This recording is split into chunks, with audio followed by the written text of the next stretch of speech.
and my question is for both doctors in the house. It's that a lot of the conversation has almost tended towards the academia. And I'm just wondering, what if I don't want to pursue academia? What if I just want to do um, a graduate program, maybe to get better at my field or my course, but academia is not really my goal. Do these things still apply the same way that you've explained them to us? And anyone who is Dr. Moore, Dr. Michael, you can jump in at any time just to respond to that. What if I don't have an interest in academia in that sense, but I still do want to pursue um, a graduate course? That is also something that I have experience in, or I'm currently doing. So it's so before now, like I said, I have a research background, and now I am moving into AI development, and that's building on my experience doing my PhD, where I used deep learning, techniques, and then my interest in this field grew, and then I branched out of academia and then pursuing AI development at the national French national level. The thing is, for friends that I know that are in the industry now, I have a number of friends in the industry who just did masters and that was it. They just went industry. Sometimes you really don't know. It's good when you are clear that I'm entering this master's program because I want to go to the industry. Is it's good. Some actually did because getting a PhD was difficult, and so getting into industry was an option. Some finished PhD with the intention of going to the industry. There's no, even though you might think, oh, getting a PhD means you have to follow academia or you have to pursue academia. It's not true. You don't have to. And I'm sure Dr. Eric Moore would have, in fact, I would be interested in his perspective because it's natural and fixed, especially among graduate students. Once I'm doing PhD, you have to start, next thing is postdoc, and then postdoc becomes a rat race. And postdoc is a trap. If you don't want to do academia, it is a trap. But it is valuable if you are in biomedical field. Postdoc in a pharmaceutical field is really, really, there's heavy weight from HR perspective because I've been able to sit in a forum where people in the biomedical sciences, they really value somebody with PhD, then much more somebody with postdoc experience. They can confidently, because what they do is like it depends on the stage of the enterprise too.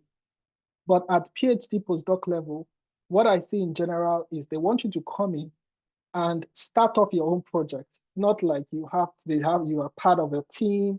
They want you to come with your ideas and you can hit the ground running. So if you have decided that, okay, this is what I want to do, fine.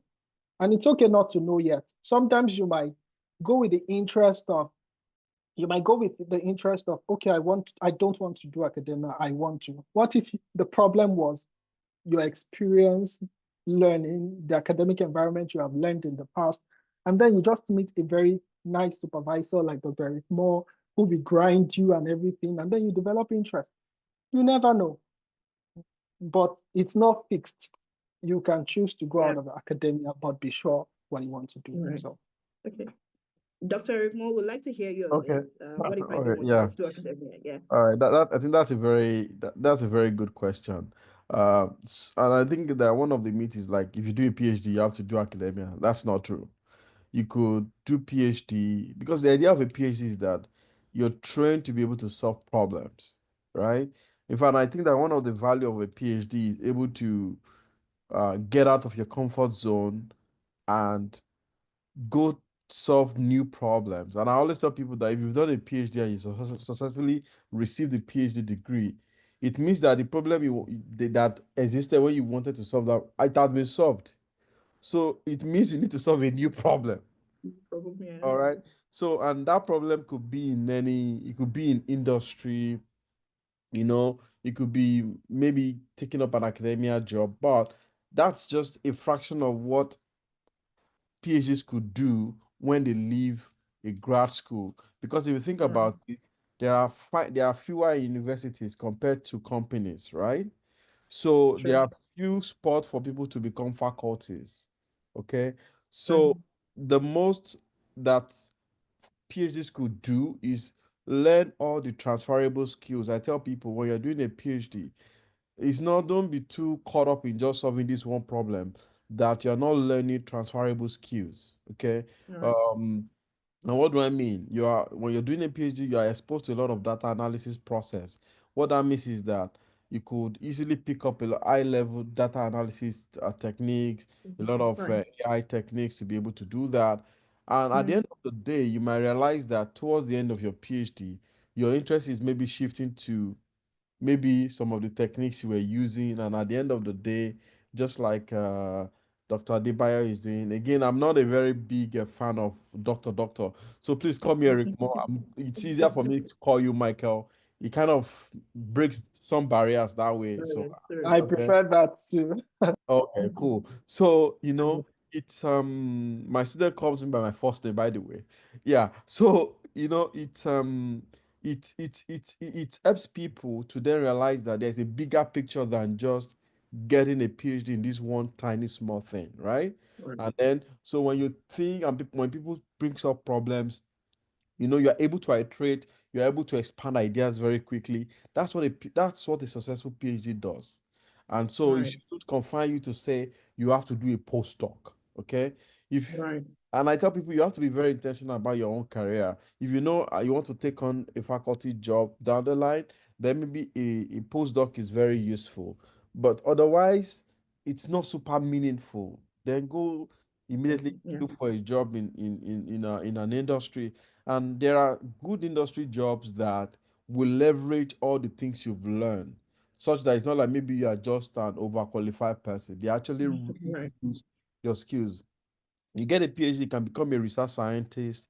If you go to Intel, for example, friends of mine who work in Intel, they tell me if you take like 10 of them, maybe about seven of them are Nigerians. Interesting.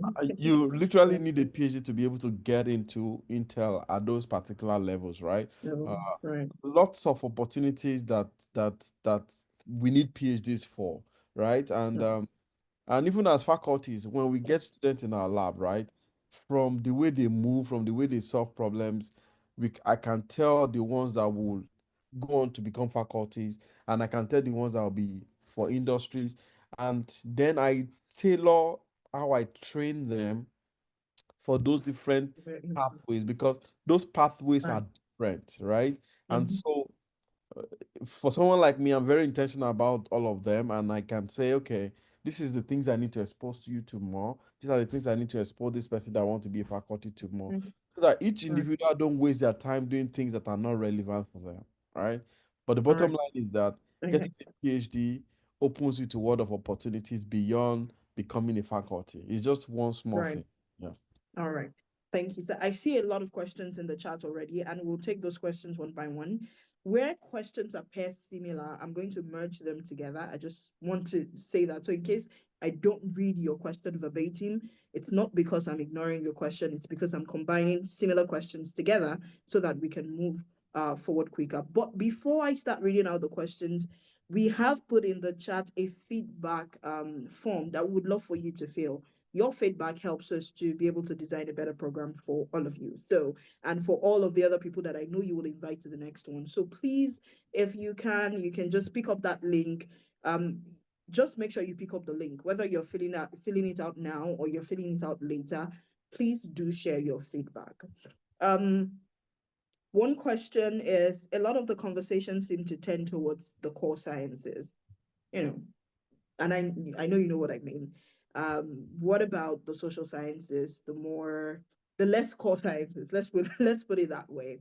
Are the opportunities lesser for people in those spaces, or just how should I begin? Because I know that not everyone in this group right now is in core sciences. Not everybody is doing it. So, what kind of opportunities exist for people not doing core sciences? And I'd like for both of you to respond to that as well. But you can start, sir. Okay. Very good question. Again, uh, uh, I may come off a little maybe too confident. Okay. And what I want to do is to instill that same confidence in whoever is here. So when I hear this thing that, oh, there are few opportunities for people in social sciences, that's for everyone, not for you. Right. Really important. What you want to focus on is that what are the opportunities for me? And the opportunities that are for you are based on the way you've carried yourself. It's based on the skills and things you've leveraged in your own life, right? Um, and I'll tell you a little story. Well, the first time I came to MIT, right? The first time I ever set my foot on MIT, and then the first person I met to ask for direction, okay? And I'm telling this story inspired by one of the questions I'm seeing here that relates to the question you're asking. Was this guy? I said, hello, he's a black guy. I said, hello, I'm looking for this department, right? Then he told me how to get there. And then I sensed a northern Nigerian accent, right? I went to AB's area. Then it turns out that this guy is doing a master's degree in science writing. And he had, Right. yes, he's doing a master's degree in science writing, and then it turns out I think he did either biochemistry or or geology or something, or geography or something like that, right? But he's doing a master's in science writing. Okay. So the point I'm making is that not a lot of people will think about this. Okay. Be self-aware. Ask yourself, what do I really want? If if you are able to define what you want, it exists somewhere. If it doesn't Right. exist somewhere, you can make it up and propose it to people. And it turns out that many of the top institutions, what they are always most looking out for is people who can think outside of the box. Okay. So if this thing does not exist and you are able to create it, it's a good sign that you can think out of the box. And those are the Right. people that top institutions really do want. Okay. So if Right. you've done journalism or you've done fine art and you think that there are no opportunity for you, that is not true, right? Let's say, for example, you've done fine art, and for some passions, you sort of a very good in programming, you're very good at at animation or something like that. Those two worlds can be merged together to create opportunities that have never existed before. These are things that people care about. These are the values that people want to be able to bring. We want people that can bring fresh perspectives, right? You know, so don't lock yourself out. Put yourself in the face of people, you know. When they say there are no opportunities for everyone, that is everyone. You are not everyone. Right. You're very unique, and there is an opportunity out there for you. And I remember one of my friends telling me 15 years ago, I never forget that. He said that every dog has its own day. Every dog has its own day. You may keep applying. You just need 1 year that changes your Mm. life completely. Just one. Mm. All right. You might not be the fortunate person who kind of you apply for like 10 things and things happen to you. That's okay. But you just need one. And the only thing stopping you from getting that one is you. How? When you say there are fewer opportunities. No, there are lots of opportunity for you as an individual. So you Right. just want to personalize things in that sense. Yeah. All right. So Thank I you, hope sir. that answered the question. It really Yeah. does. Just to add to that, Yes, when please. it comes to non-STEM opportunities, I would advise focusing on national grants because national grants require all departments, all fields to submit these applications. I'm talking about Europe that I know of very well.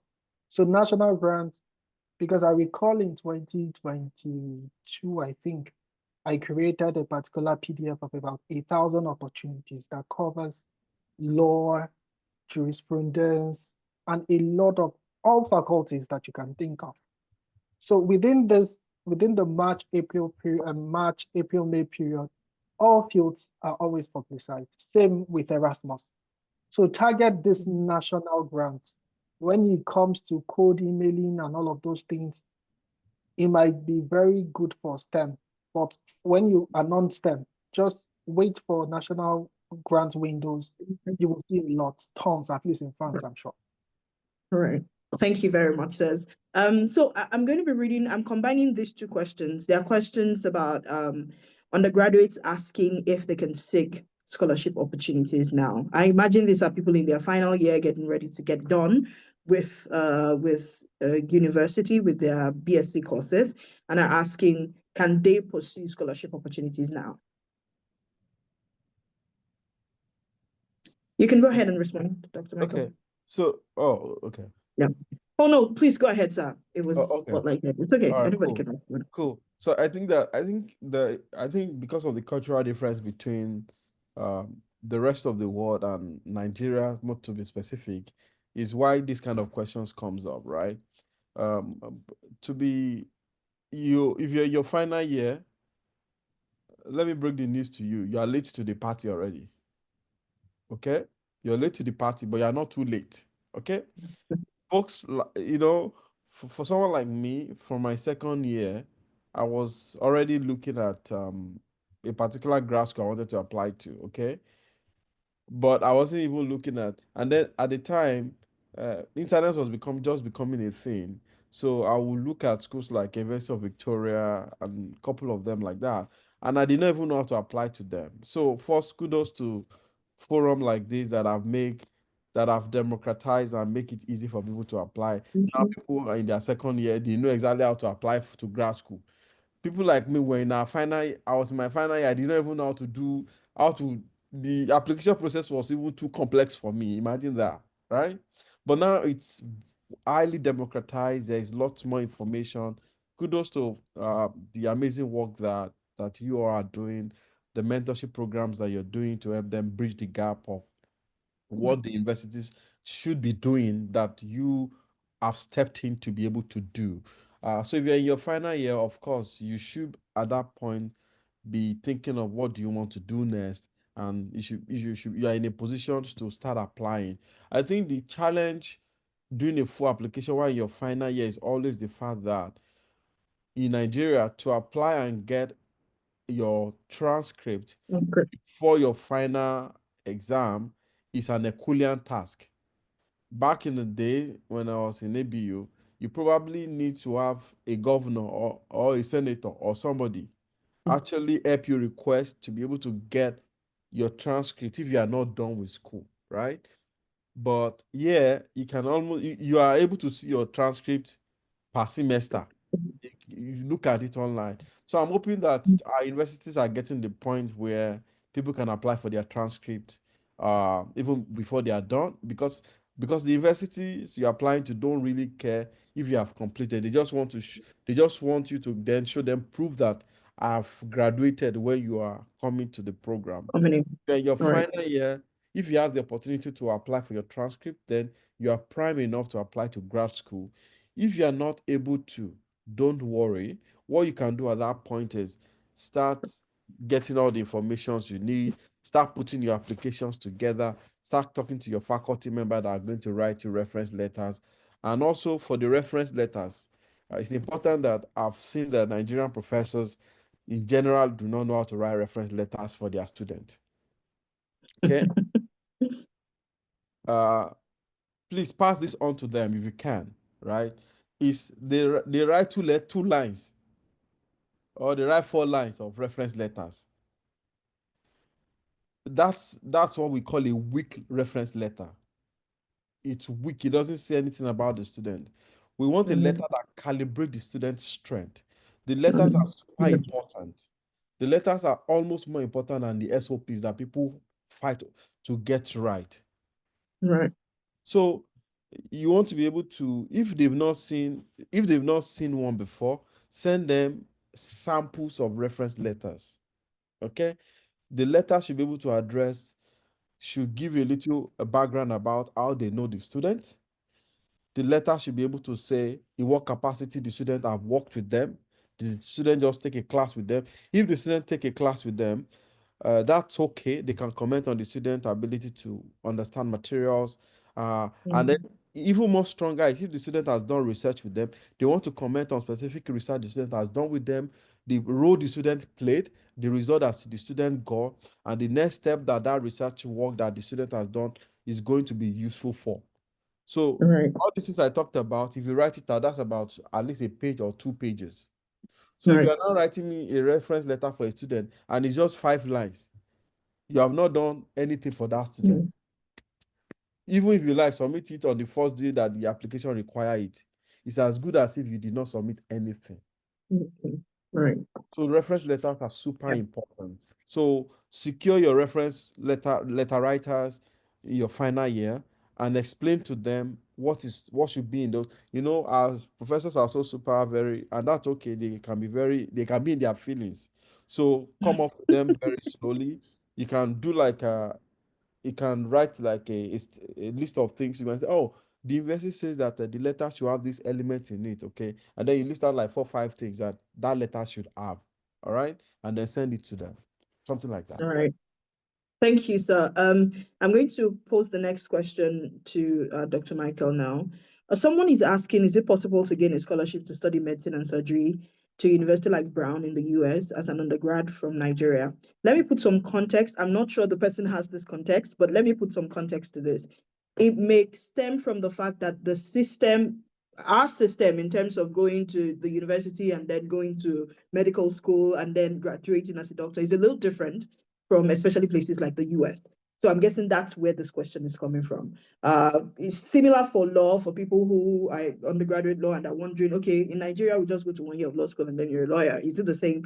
What advice do you have for this person in terms of pursuing scholarships in medicine and surgery as this person is interested in?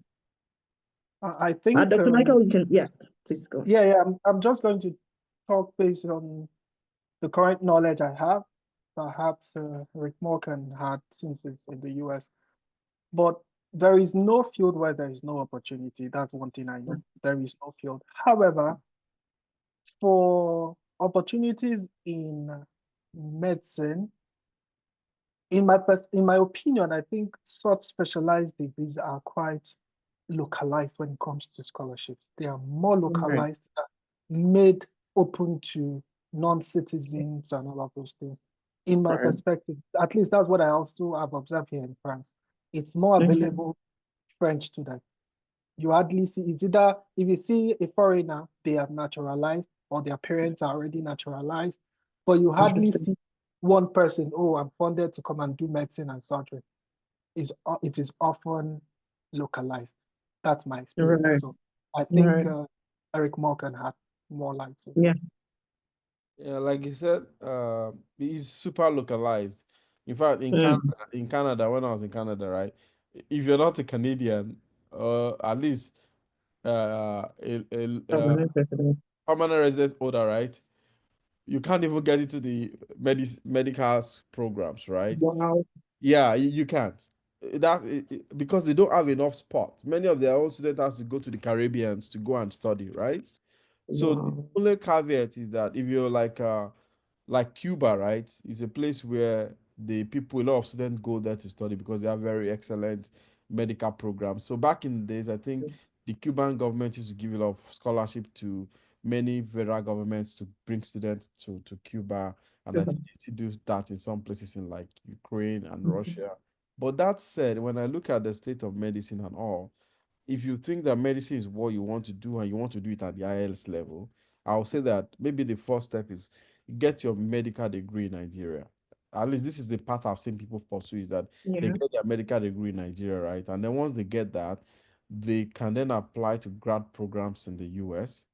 Mm. And what people tend to do is that they apply into like an MPH program, a public health Yeah. program. And once they get into the public health program, they start writing all the qualifying Medicine. exams, Mm. get placement into a fellowship because the get into the fellowship programs is the entry into getting the highest level of skills in Mm. medicine in North America and I think even in Europe. So get all your bachelor's degree from any other places. The most important thing is that be able to pass those exams that help you get placement into very competitive fellowships. That's where people Mm. now say, okay, I want to go do a fellowship in Harvard. I want to do a fellowship at in Brown. But to be able to do that, you have to be very competitive when you do your qualifying exams. Right. And Yeah. I know many of those guys who follow this path, they are the envy of many of the Americans trained doctor. And I'll put that in context. Getting a medical degree in the US or in Canada is equivalent to buying a house. Okay, so by the time the person is done, they've accumulated a debt that is equivalent to a house. Right. Then, but you coming from Nigeria, you came debt free, Yeah. and then you X the board exams and get into a competitive program in Harvard or whatever. Imagine you're competing with folks who have this big debt of Debt. a house on their own head that they have to pay, Right. and then you came and then you have no debt. You get what I mean? So Yeah. in the long term, you're better off. So Mm. understand those little nuances about Then, how localized right. these things are and take advantage of them. But if you apply to things like this chemistry, math, and stuff like that, then you can think of applying to a school even for your undergrad. But again, I always still think that our Nigerian education is not as bad as we put it. If you apply yourself. I still think Right. that getting a bachelor's degree in Nigeria is still very valuable. I have my bachelor's Right. degree in chemistry. My chemistry is as strong as anything. You can't bamboozle me. I know it well. I know that, right? My Yeah. second, my, so the degree is not as bad as it is if you apply yourself. Right. All Mm. right. Thank you. Someone is asking, is it wise to seek scholarship opportunities in a particular country or just apply to different countries? I feel like I can respond to that on behalf of the doctors. There are certain information that they've provided. I've heard conversation about language, context in terms of social context and what that means for you, but I don't think applying to just one country or one location is apply as widely as you find the opportunities. Okay. All right. This question I think is important. How do you go about it when you don't have leadership or research experience and want to apply for master's or PhD? Which is the case for a lot of Nigerian undergraduates. Yeah. So how do you go about it when you don't have leadership or research experience and you want to apply for master's or PhD? The interesting thing when I also get to respond to this question is, what exactly do you call leadership? That's usually the problem. The truth is you have it. You just don't know you have it. Okay, during your bachelor's, you have group projects, whether a group of 10s or 15, because we have population in classes. So maybe in a group of 10, it could even be during practical. When you are doing your geology practical and then they put a frog for you to draw and then you are group leader. For whatever reason, I don't know the responsibility of the group leader, but you were a group leader. That is something for your CV. They are not going to sit you down and start asking you questions. There are other scientific questions they'll spend time asking. But the fact that you can do that, and you might be fortunate enough to be asked, that question, but most often than not, I mean, they won't pay attention to it. They just want to see that you have the profile. But you already have this leadership experience. You just don't know how to qualify it as what it is. And you might say, oh, you don't have research experience. If you have graduated, you must not say you don't have research experience because you've done an undergraduate project. At the minimum, you have done something. Whether that translates into a research paper, and I know at BSc level, the quality is not, at least in Nigeria, the quality, depending on the students, the faculty member, but in 100 cases, at least 70% in terms of quality might be best submitted to university journals and some very small journals at best. Right. So, but even at that, I have someone that was all she had. This small, in fact, it was university, I think Lagos State journal. It was enough to get funded, even though a Lagos State journal, it was enough. So you don't have to say you don't have research experience and think about it like somebody doing some magic or doing 5 years, having 5 years experience.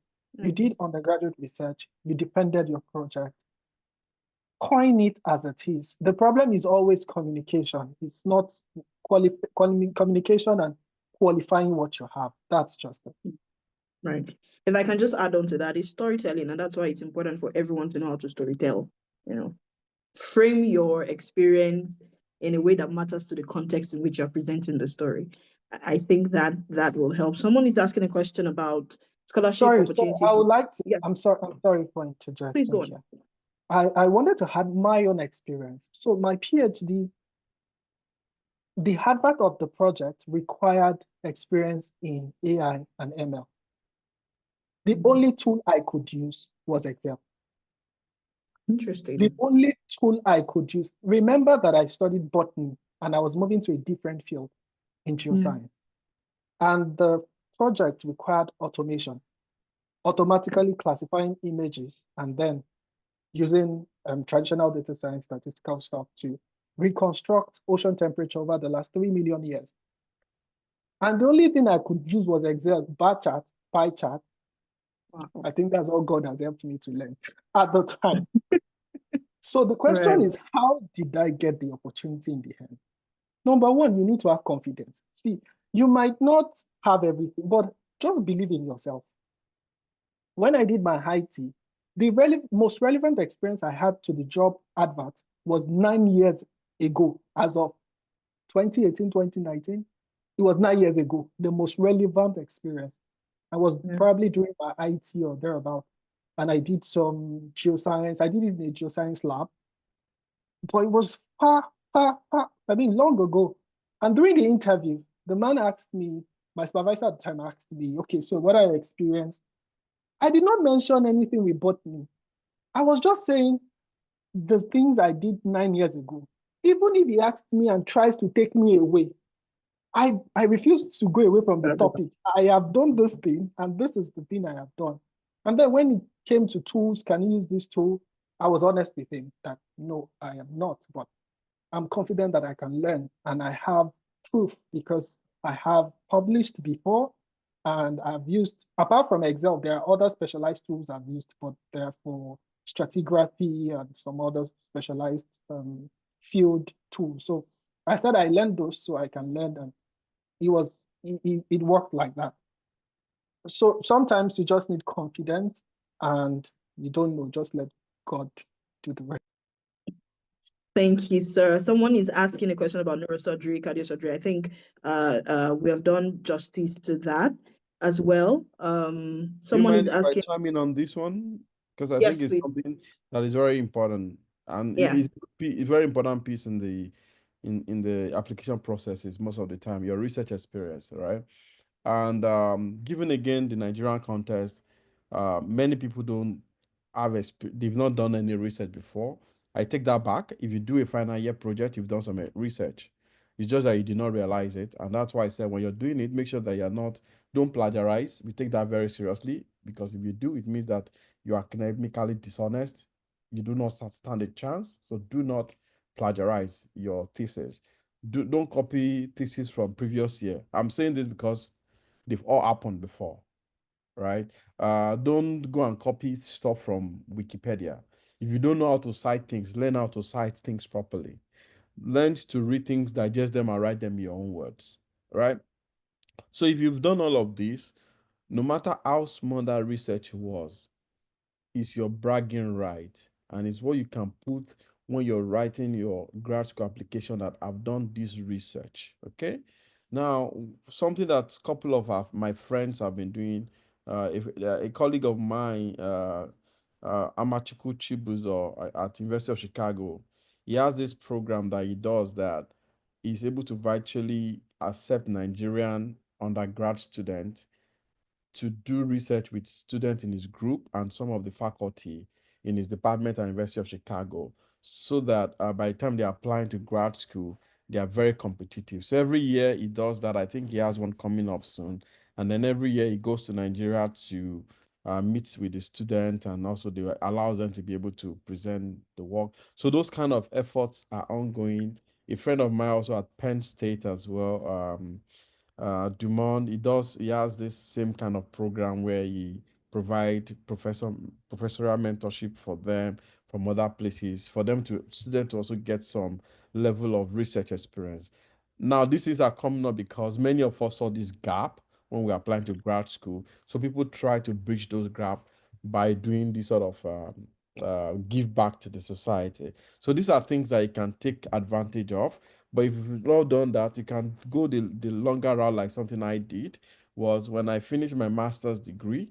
I had a master's degree, right? And immediately I finished, I went to Firo that I wanted to do an internship, and all of them were confused because they told me that they've never seen anyone with a master's degree that wants to do an internship.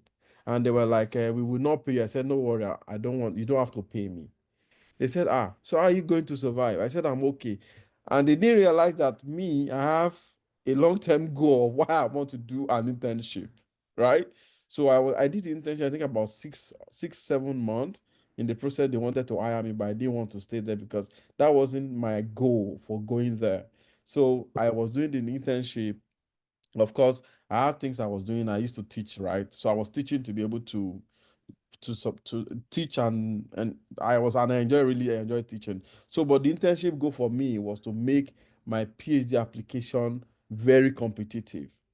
So there are very clever and smart ways like that that you could learn. And of course, when I was writing my grad school application now, I could then comment a lot about my research abilities, all the things I've done, and I was able to get like a strong reference letters from Firo and stuff like that, right?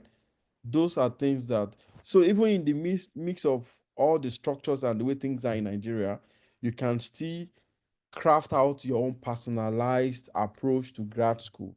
Thanks to what you guys are doing, you've made the life easy for everyone.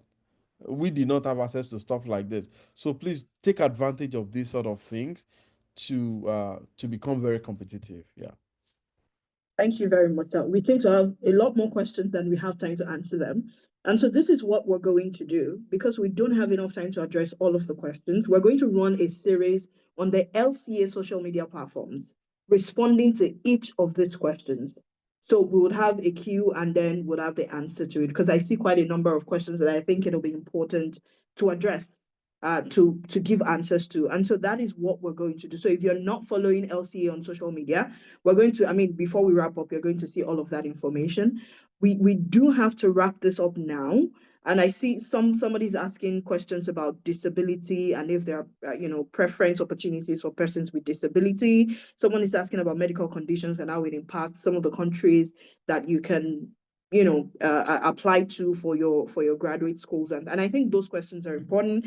The final question here, not the final question, the penultimate is asking about summer research internships for undergrads in foreign countries. I think you touched on something like that just now, sir. And so all of these questions, we're going to run a series on them on LCA social media platform, and we will answer all. I assure you, we will answer all of these questions.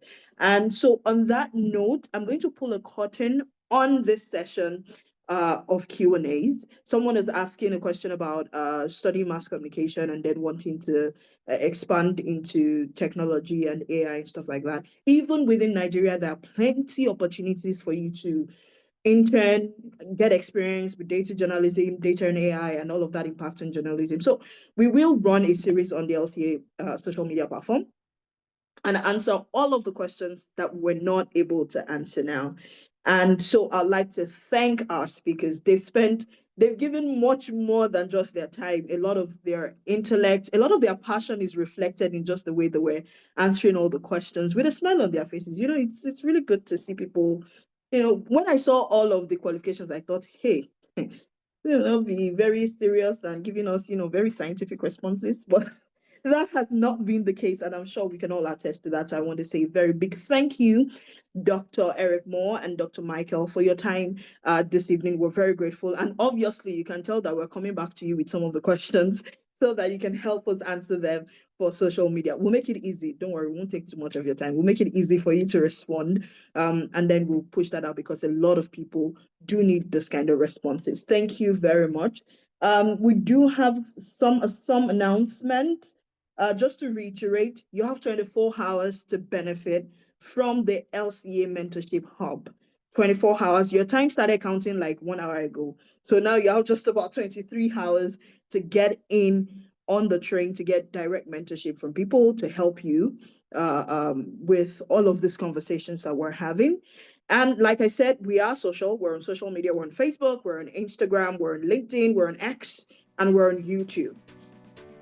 Some of the conversations we've had in this room will be on YouTube, but we'll share some of the conversations. But like I said, we will complete some of the questions that we're not able to answer today on the social media platforms. So please follow us on all these social media platforms. Remember, we need your feedback. Let us know what we did good today and what we need to improve on. Let us know some other areas that you want us to focus on for the next session of this summit. On that note, I am going to pass you over, or pass the mic, or pass the virtual mic in this case, to Tayo Alofun to just give us like a vote of thanks, and then we'll say goodbye.